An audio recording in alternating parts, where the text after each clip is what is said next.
جس گڑھے کے قریب پہنچا دیا ہے، آپ کے خیال میں کتنی محنت، کتنا وقت اور درکار ہوگا اس گڑھے میں گرنے کے لیے، اس ایک سیاسی اتحاد کو اس ایک حقیقت سے برطرف، قطع نظر کہ آصف علی زرداری صاحب یا پیپلز پارٹی نے جو کچھ کیا اس کا امکان تھا، اس کے شواہد موجود تھے، پاکستان پیپلز پارٹی اپنا جس کو کہتے ہیں کہ پیپلز پارٹی کا سندھ کا اقتدار قربان کر کے اور ایک آئیڈیلزم کا شکار ہو کر کے کوئی سٹیپ لے لے، یہ ناممکنات میں سے ایک تھا جو کہ ظاہر ہے کہ بلاول صاحب نے ثابت بھی کیا. کیا فرمائیں گے سر؟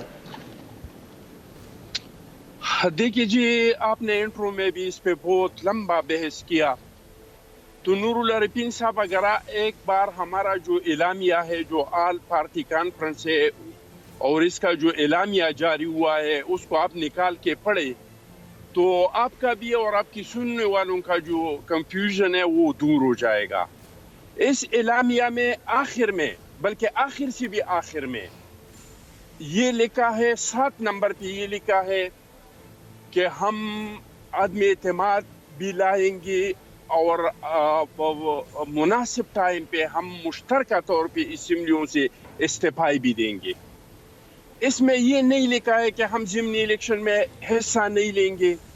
اس میں یہ نہیں لکھا ہے کہ ہم سینٹ کے الیکشن میں حصہ نہیں لیں گے. اور پاکستان پیپلز پارٹی نے اپنے سینٹرل ایگزیکٹو کمیٹی کا میٹنگ بلا کے ہم نے اپنے قانونی، ہمارا جو لیگل ٹیم ہے، اس میں اعتزاز حسن صاحب ہے، اس میں رضا ربانی صاحب ہے، اس میں نیر بخاری صاحب ہے، اس میں یہ کوسا صاحب ہے. ہم نے اس کا ہر سیاسی اور قانونی پہلو سے جائزہ لیا، تمام جو ہمارا ایجنڈا ہے.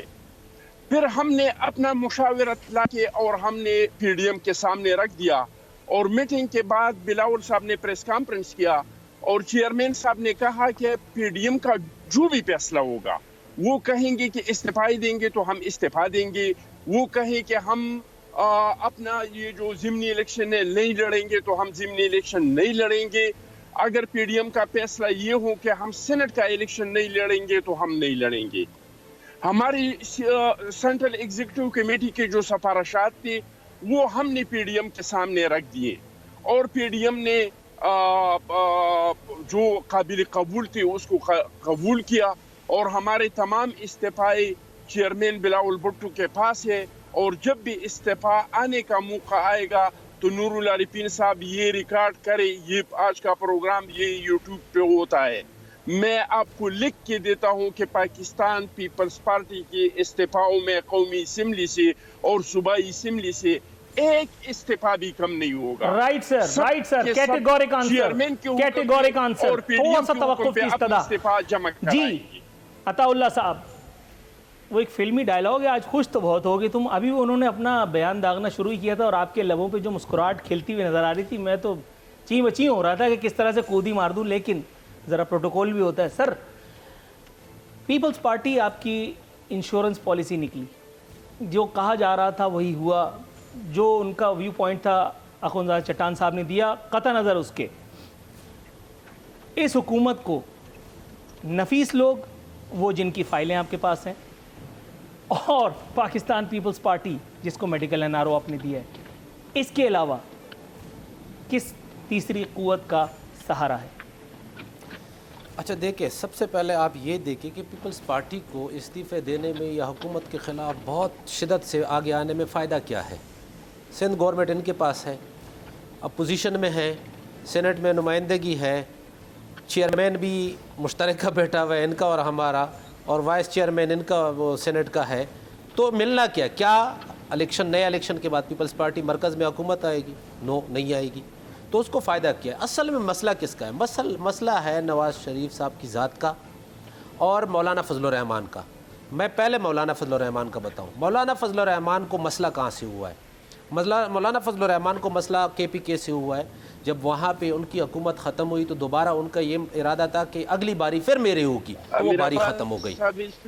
اچھا، دوسری بات یہ ہے کہ نواز شریف کا مسئلہ ہے. ابھی آپ کہہ رہے تھے نا کہ نواز شریف ملک سے چلا گیا، یہ ساری چیزیں ہیں. ملک سے چلا گیا، عام آدمی نہیں جا سکتا، اس طرح کوئی بھی نہیں ہو سکتا. لیکن میں ایک بات آپ کو اور کروں، کوئی مائی کلال یہ ہے تو پھر یہ آپ کی مائی کلال گراؤنڈ سے شکست ہے. میں یہ نہیں میں آپ کو کیا کہہ رہا ہوں, ابھی آپ نے کہا میں آپ کو کہہ رہا ہوں کوئی مائی کلال نواز شریف کو اتنا مجبور کر سکتا تھا کہ وہ باہر بیٹھے؟ یہ تو بڑے بدماش تھے, یہ تو وقت کے فرعون تھے, خدا کی قسم کوئی سوچ بھی نہیں سکتا تھا, میں بھی نہیں سوچ سکتا تھا. جب پرائم منسٹر صاحب بڑا انہوں نے یہ لیا تھا نا یہ موقف, میں خود سوچتا تھا ورکر کے حیثیت سے, میں نے کہا پرائم منسٹر صاحب یہ جب ہے چیئرمین صاحب کیا کر رہے ہیں, یہ تو ممکن ہی نہیں ہے کہ ان کو ہم گرا سکیں.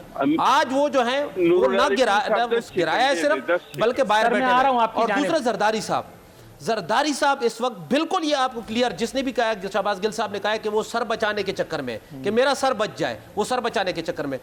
میں آج بھی آپ کو کہتا ہوں پیپلز پارٹی نے کوئی استعفے نہیں دینے, کچھ بھی نہیں کرنا ہے. اگر دینے ہیں نا, میں مختصر سا چٹان صاحب کو بتا دیتا ہوں, 1 مہینے بعد آپ کہتے ہیں پرائم منسٹر صاحب استعفیٰ دیں گے 31 جنوری کو, نہیں دیں گے.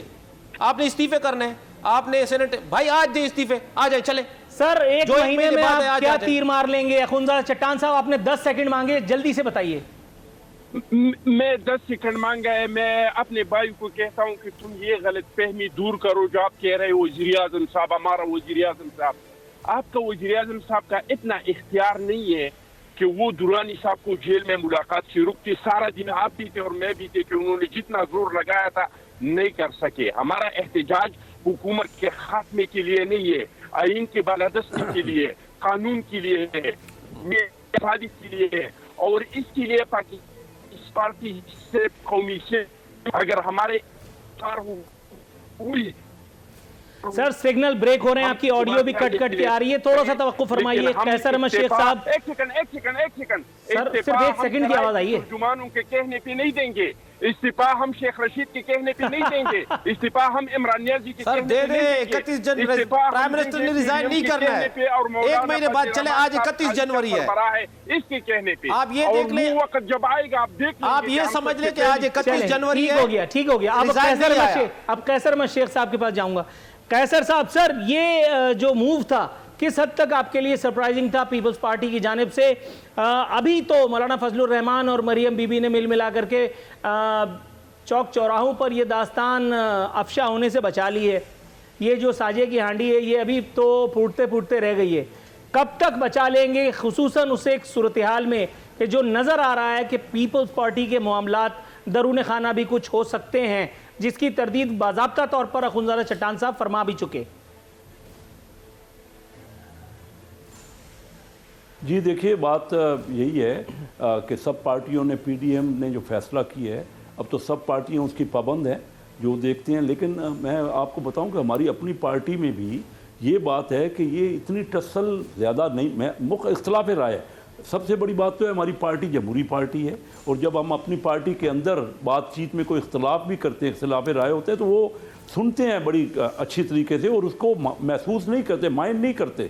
تو ہماری پارٹی میں بھی دیکھیں نا یہ بات ہے کہ ملک جو اس وقت ہے وہ تکلیف ہو رہی ہے, جو معیشت ہے اس کا کھانا خراب ہو رہا ہے, بزنس سارا کے سارا, اور لوگوں کو روزگار نہیں مل رہا, مہنگائی بڑھ رہی ہے. تو ہمیں بھی کوئی نہ کوئی حل, دیکھیں ملک کی بہتری کے لیے سب محب وطن پارٹیاں ہوتی ہیں, اس کے اندر ممبر ہوتے ہیں, اور ہم یہ جو ہے نا ہماری پارٹیوں میں بھی یہ ایک رائے ہے کہ صرف جا کے کوئی حل نکالنا چاہیے اس چیز کا. دیکھیے جب تک مسئلہ حل نہیں ہوگا, آپس میں جنگیں ہوتی ہیں, انڈیا اور پاکستان کی جنگ ہوئی ہے, 2 بار جنگ ہوئی ہے, مین جنگیں, اس کے بعد بھی آپ ٹیبل پہ بیٹھتے ہیں. تو ٹیبل پہ تو ٹھیک ہے ہم کہتے ہیں, کیونکہ عمران خان نے کوئی رزلٹ نہیں دیا, پرائم منسٹر کی تیاری نہیں تھی, انہوں نے تو خود کہا اس کا ہوم ورک نہیں تھا, ان کو خود ہٹ جانا چاہیے تاکہ کوئی ملک جو آگے بڑھے. لیکن ہمیں بھی چاہیے, ہم سب کو, کہ کوئی نہ کوئی تو سامنے سلوشن بھی پیش کریں, اور تاکہ ملک نہ رکا رہے نا. اس وقت تو جو صورتحال ہے, میں آپ کو بتاتا ہوں کہ جب سے یہ بات شروع ہوئی ہے, معیشت کس طرف اور جا رہی ہے, فردر ڈاؤن ورڈ ہے نا. اور سر آپ اس نظریے کو, اس ایک فلسفی کو بائی کرتے ہیں عطا اللہ ایڈوکیٹ صاحب کی کہ 13 لاکھ لوگوں کو روزگار ملا ہے. وہ 11 ارب ڈالر تھا, وہ 10 ارب ڈالر رہ گیا ہے. عام آدمی کو تو نقصان وہی ہے. فوج ان کا ساتھ کس طرح دے گی, میں بھی دیکھتا ہوں کس طرح دے سکتی ہے. ان کو نیوٹرل ہونا پڑے گا, جو اسٹیبلشمنٹ ہے اس کو چاہیے کہ نیوٹرل ہو جائے, تبھی اس مسئلے کا حل نکلے گا. نہیں تو ان کو کیا مل رہا ہے, یہ تو ان کے کمپیٹنٹ ہی نہیں ہے. بھائی ان کو آواز آ رہی ہے؟ جی. اچھا آواز آ رہی, ٹھیک. اچھا یہ بتائیے سر، یہ مجھے اچھا فرماؤں، اچھا سر یہ مجھے بتائیے 13 لاکھ یہ جو لطیفہ سنایا تھا اللہ ایڈوکیٹ صاحب نے، 13 لاکھ لوگوں کو فیصل آباد اور گرد و نواح کے علاقوں میں روزگار میسر آیا ہے حکومت کی بہترین کارکردگی کے سبب، یہ آپ اس لطیفے کو بائی کرنے کی پوزیشن میں ہیں؟ سر دیکھیے ٹیکسٹائل انڈسٹری بہتر ہوئی ہے، اس میں کوئی شک نہیں ہے، جو صحیح بات ہے 13 لاکھ کی بات ہو رہی ہے، بہتر ہو رہی ہے بات نہیں ہو رہی ہے، 13 لاکھ لطیفہ ہے، 13 لاکھ والا لطیفہ ہے، لیکن ایک انڈسٹری چل پڑی ہے دوسری انڈسٹری نہیں چل رہی۔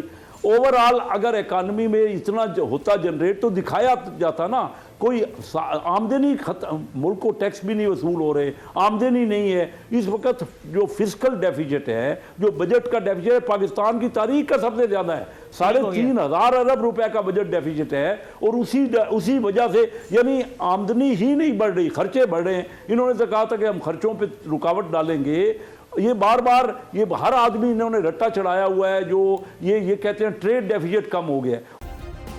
سبسکرائب کریں اور بیل دبائیں تاکہ کوئی خبر رہ نہ جائے۔